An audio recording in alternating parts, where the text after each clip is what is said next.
aming tanggaw, kami iyong liwanagan sa linas ng pagmamahal.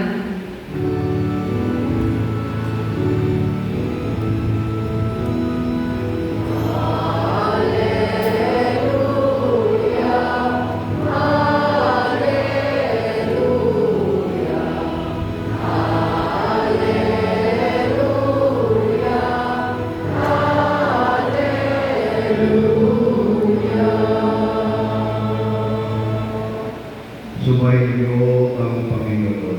Sumainyo. Ang mabuting balita ng Panginoon ayon kay San Juan. Papuri sa iyo, Panginoon.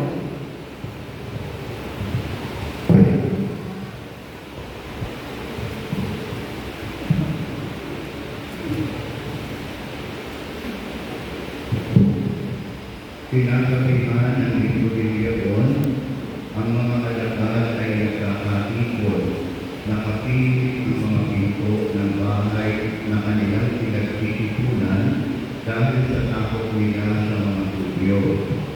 Dumating si Jesus at tumayo sa gitna nila. Sumainyo ang kapayapaan, sabi niya.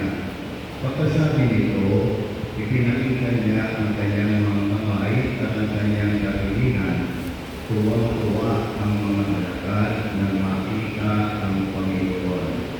Sinabi na naman ni Jesus, sumainyo ang kapayapaan.